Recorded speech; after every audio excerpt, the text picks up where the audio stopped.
Asesmen nasional dilaksanakan di semua sekolah, madrasah, dan program pendidikan kesetaraan. Sampel peserta didik yang mengikuti asesmen nasional dipilih secara acak, sedangkan kepala satuan pendidikan serta guru seluruhnya akan berpartisipasi.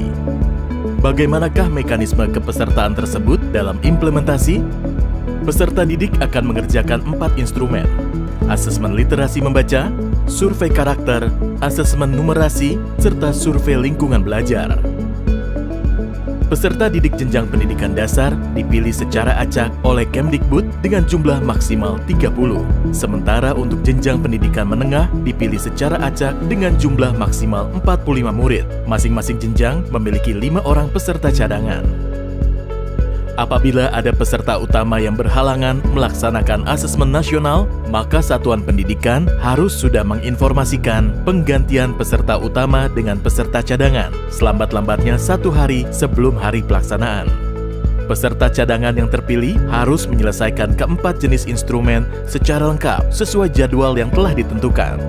Kementerian Pendidikan dan Kebudayaan tidak menyediakan jadwal asesmen susulan. Peserta yang tidak hadir pada hari pelaksanaan tidak diberikan kesempatan untuk melakukan susulan dan datanya tidak diikutkan dalam penentuan hasil satuan pendidikan.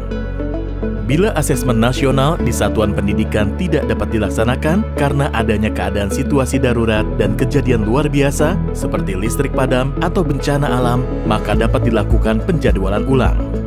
Terkait pelaksanaan survei lingkungan belajar oleh guru dan kepala satuan pendidikan, beberapa hal perlu diperhatikan.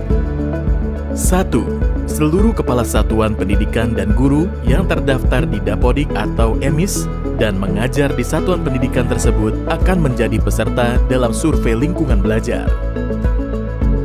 2. Pengisian survei lingkungan belajar untuk kepala satuan pendidikan dan guru dilakukan secara mandiri tanpa pengawasan dan diberikan waktu selama 4 hari.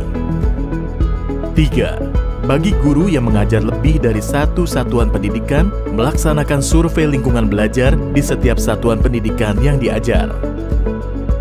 4. Bagi kepala satuan pendidikan yang memimpin lebih dari 1 satuan pendidikan, melaksanakan survei lingkungan belajar di setiap satuan pendidikan yang dipimpin. Apabila kepala satuan pendidikan yang berperan sebagai guru, maka akan mengisi survei lingkungan belajar baik sebagai kepala satuan pendidikan maupun sebagai guru. Sangat penting bagi setiap satuan pendidikan mendapat potret yang utuh mengenai kondisi pendidikan yang sebenarnya. Oleh karena itu, partisipasi aktif untuk melaksanakan asesmen nasional dengan menjunjung integritas tinggi akan mendorong dihasilkannya informasi yang akurat dan komprehensif. Dengan mensukseskan pelaksanaan asesmen nasional, mari kita tingkatkan mutu pendidikan di Indonesia.